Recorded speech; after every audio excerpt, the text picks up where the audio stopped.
ሰላም እጅጉን የተወደዳችሁና የተከበራችሁ የአሁን ስፖርት አድማጭ ተመልካቾቻችን እንደምን ዋላችሁ። የዕለተ ቅዳሜ የከሰዓት ፕሮግራሞቻችንን ከአሁን ስፖርት ይዘን መጥተናል። በርካታ ስፖርታዊ መረጃዎችን እየሰማን ሲሆን ያንዲያማንዴ ወደ ሪያል ማድሪድ እጅግ በጣም እየቀረበ እንደሚገኝ መረጃዎች እያሳዩም ይገኛሉ። በአርሰናል በኩል የብሩኖ ጉማሬዝ ጉዳይ ይነሳል። ሊቨርፑል ከብራድኪ ባርኮላ ጋር ያለው ነገር እየጨመረ እንደሚገኝ የተገለጸ ሲሆን ቼልሲዎችም እንዲሁ እየበረቱም ይገኛሉ። በማንቸስተር ሲቲ ቤት የምናነሳቸው መረጃዎችም አሉ። በማንቸስተር ዩናይትድ በኩል በአማካይ ቦታ እንዲሁ የምናነሳ ሲሆን ስለ ተጫዋቾች ስለ ትላንትናው ጨዋታ አንዳንድ ሀሳቦችን የምናጋራቸው ይሆናል። እናንተም እስከ መጨረሻው ድረስ አብራቸውን ቆዩ እያለን እኛ ቀጥታ ወደ ፕሮግራሞቻችን እንለፍ።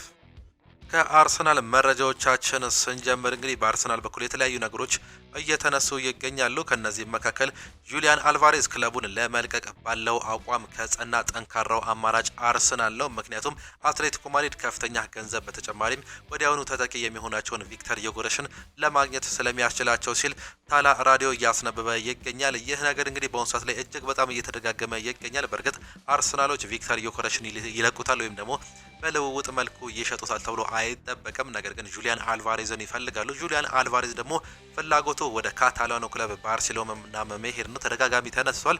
ነገር ግን ወደ እንግሊዝ ፕሪሚየር ሊግ የመምጣት እድሉ ይኖራል አይኖርም እስካሁን ድረስ ያልተረጋገጠ መሆኑን በሰፊው መረጃዎች እየሰማንም እንገኝም ነበር። እናም ይህ ነገር እጅግ በጣም እያሳሰበ እንደሚገኝ ነው በዝውውሩ መልኩ እንዲሁ የሚያስነብበን። ስካይ ስፖርት አርሰናል ቶሎ ይፋዊ ጥያቄ አለማቅረቡ ብሩኖ ጉማሬዝን ሊጎዳው ይችላል ሲልም ይገልጻል። አርሰናል ብሩኖ ጉማሬዝን የሚፈልግ ከሆነ ለኒውካስል ይፋዊ ጥያቄ ማቅረብም አለበት። ገንዘባቸውን ብቻ ያሳዩ ኒውካስል ይህንን እድል ማባከንም አይፈልግም።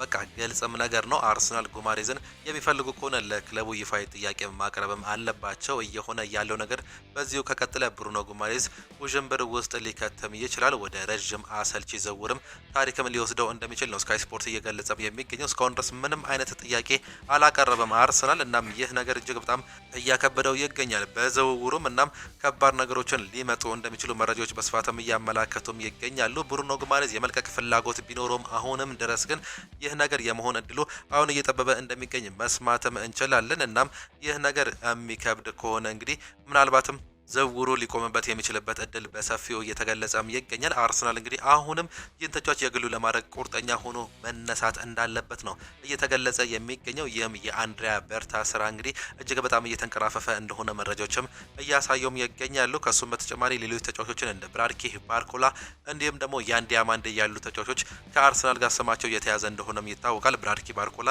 የቀረበለትን አዲስ ኮንትራት ውድቅ ማድረጉን በትላንትናው መረጃዎቻችን እንዲሁ ሰምተንም ነበር። በአሁኑ ሰዓት ላይ ደግሞ ይህ ምናልባት መሆኑ እንደ አርሰናል እንዲሁም ደግሞ ሊቨርፑል ያሉ ክለቦች እድልን ይሰጣል ተብሎ ይጠበቃል። ያንዲያማንዴ በአሁኑ ሰዓት ላይ እንግዲህ ከተለያዩ ክለቦች ጋር ስሙ በስፋትም እየተያዘም ይገኛል። ማንቸስተር ሲቲ ለያንዲያማንዴ 100 ሚሊዮን ዩሮ ለማቅረብም ዝግጁ መሆናቸውን በቃል ገልጿል ሲል በአሁኑ ሰዓት ላይ ፕሌት ጎል እየገለጸም ይገኛል። እስካሁን ይፋዊ ጥያቄም የለም። ሊቨርፑል እንዲሁም ደግሞ ሪያል ማድሪድ ሁለቱም ወደ 100 ሚሊዮን ፓውንድ የሚጠጋ ዋጋም አላቸው። የዝውውር ጥያቄ አቅርበውም ነበር፣ ነገር ግን ውድቅ ተደርጓል። ፒኤስጂ እስካሁን ምንም አይነት ዝውውር ጥያቄ አላቀረበም። ተጫዋቹ ወደ ፓሪስ ሰን ጀርሜን መሄድ ይፈልጋል። አርሰናል የዚህ ተጫዋችም ፈላጊ መሆኑ ከቅርብ ጊዜ ወዲህ እየሰማንም እንገኛለን። ነገር ግን ሪያል ማድሪድ ለዚህ ቅርብ የመሆን እድሉ እጅግ በጣም ሰፊ እንደሆነ መረጃዎችም እያሳዩም ይገኛሉ። እናም አርሰናል የሚፈልጓቸው ተጫዋቾችን እንግዲህ ለማግኘት አሁንም ብዙ ነገሮችን ይሰራሉ ተብሎ ይጠበቃል። ነገር ግን ጊዜው እየሄደ በቆየ ቁጥር ምናልባትም አስቸጋሪ ጊዜ በአንድሪያ በርታ ስር ሊፈጠር እንደሚችል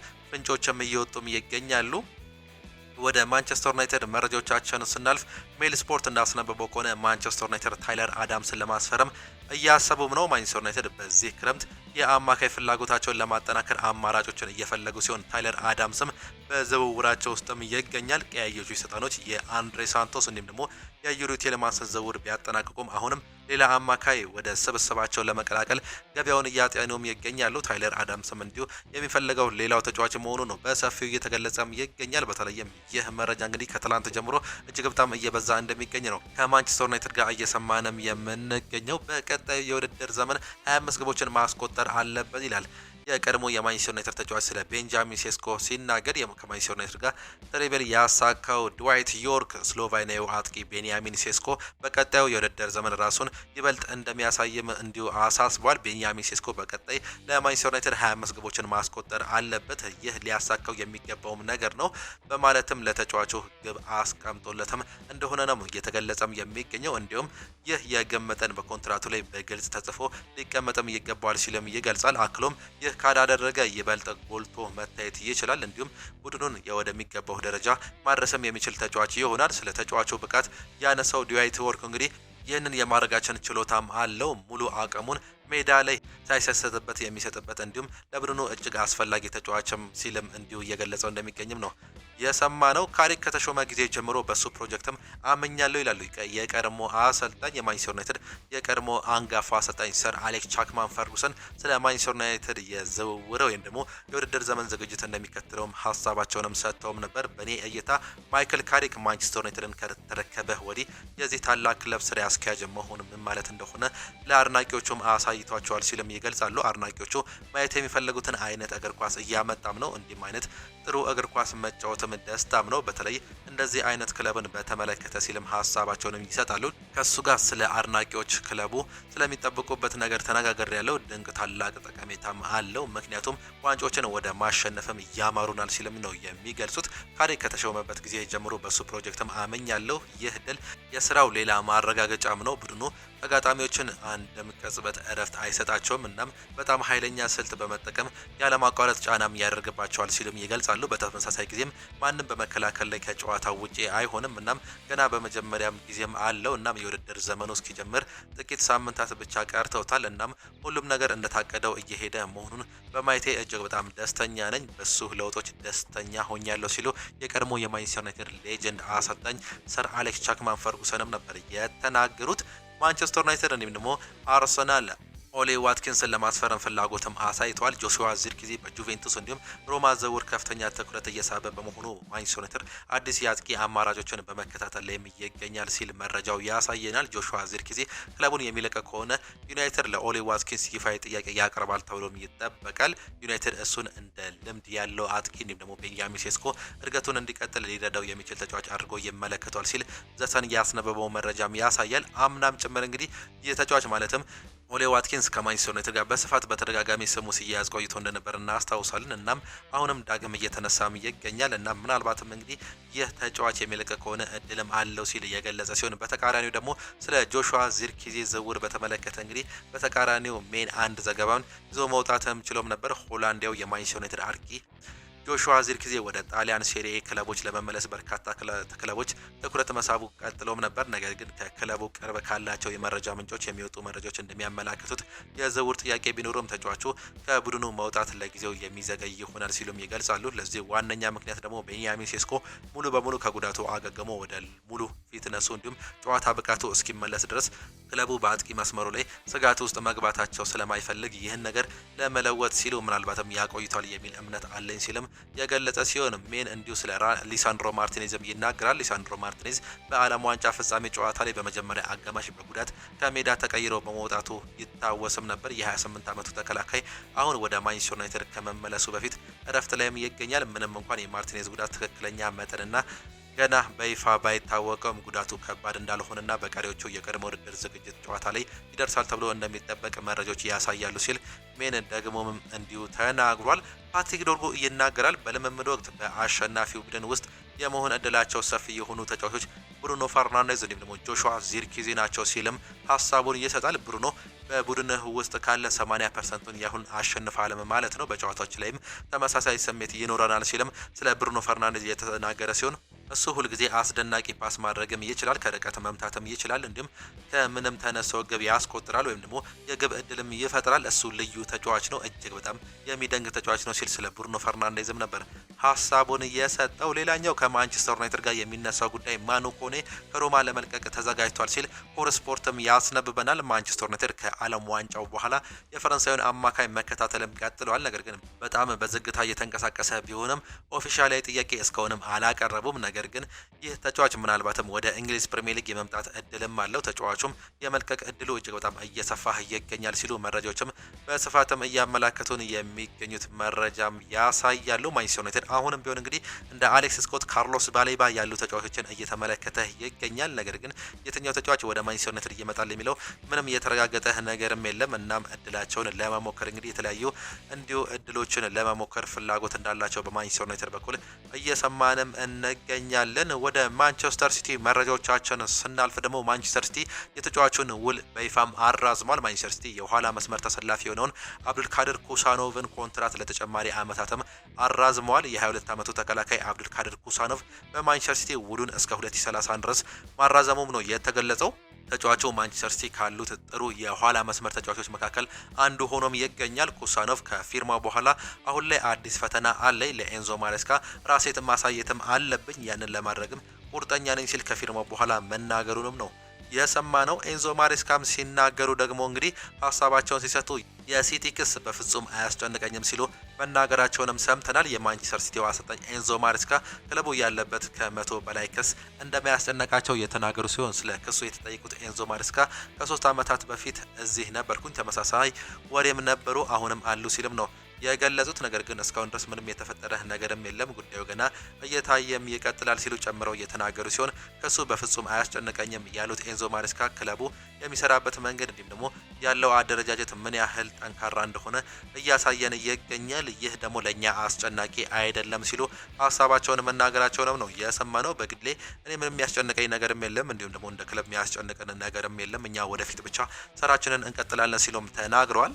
ኬቨን ዴብሬነ የቀድሞ የማንቸስተር ሲቲ ሌጀንድ ተጫዋች የሆነው በአሁኑ ሰዓት ላይ እንግዲህ በናፖሊም ይገኛል። እናም በክረምት ሊለቅ እንደሚችል መረጃዎች እየወጡም ይገኛሉ። ኒኮላ ሼራ እንዳስነበበው ከሆነ እንግዲህ ቤልጂየማዊ አማካይ ከጣሊያኑ ክለብ ጋር እስከ 2027 የሚቆይ ውል እንዲሁም ደግሞ ተጨማሪ የ1 ዓመት አማራጭ ያለው ነገር ግን ሳይጨርስ ሊለቅ ይችላልም እየተባለም ይገኛል። የቀድሞ የማንቸስተር ሲቲ ተጫዋች በማክስ አሌግሪ እቅድ ውስጥ ዋና ተጫዋች ሆኖ እንደማይታይ የተገለጸ ሲሆን ይህ ደግሞ የሚረጋገጥ ከሆነ ይለቃል ሲሉ መረጃዎችም እያሳዩንም ይገኛሉ። ወደ ሊቨርፑል መረጃዎቻችን ስንሄድ በሊቨርፑል ሰበር መረጃ እንደ ቲም ቶክ ዘገባ ከሆነ የሊቨርፑል ዋና አሰልጣኝ አንዶኒ ኢራኦላ ክለቡ የ25 ዓመቱን የቶተናም ሆስፐር የቀኝ ተከላካይ የሆነው ጆድ ስፔንስን እንደሚያስፈርም በቡድኑ እየተገፋፉ እንደሚገኙ ነው የተገለጸው። ስፔንስ ባለፈው ሁለገብነት ምክንያት እንደ ግራ ተከላካይ፣ የግራ ክንፍ ተከላካይ እንዲሁም የቀኝ ክንፍ ተከላካይ ሆኖ መጫወትም ይችላል።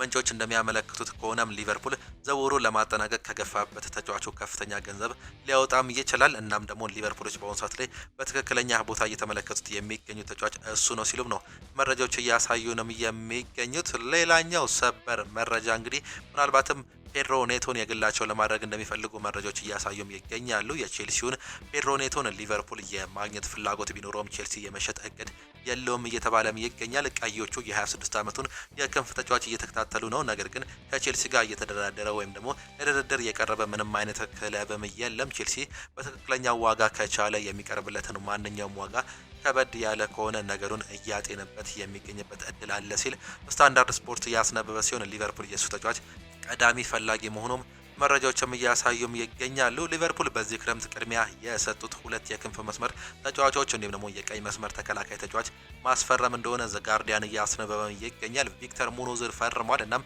ከፍተኛ ተሰጥኦ ያላቸው ሌሎች ተጫዋቾች ማፈላለጉንም ቀጥሏል። ኮነር ብራድሊ ከባድ ጉዳት ካጋጠመው በኋላም የማገገም ሂደቱ ስለሆነ የቀይ መስመር ተከላካይ ለማስፈረም የዝውውር እንቅስቃሴ ሊያደርግም ሊያስገድደው እንደሚችል ነው መረጃዎች እያሳዩም የሚገኙት። ጄምስ ፒርስ እንዳስነበበው ከሆነ የአርቢ ሌፕዚግ ተጫዋች ያን ዲያማንዴን ለማግኘት ያደረጉት ጥረት ካጡ በኋላ ብራድኪ ባርኮላ የሊቨርፑል ዋና ኢላማ መሆኑ እንዲሁ ያረጋግጣል። ይሁን እንጂ ስምምነት ላይ መድረስ ከፓሪስ ሰን ዠርሜን ጋር ቀላልም አይሆንም። እነሱ ለመሸጥ ምንም አይነት ጫና የለባቸውም። ተጫዋቹን ከ100 ሚሊዮን ፓውንድ በላይ ዋጋም ይሰጡታል። እናም ይህ ለሌሎች ክለቦች ከባድ ያደርገዋል ሲልም ይገልጻል።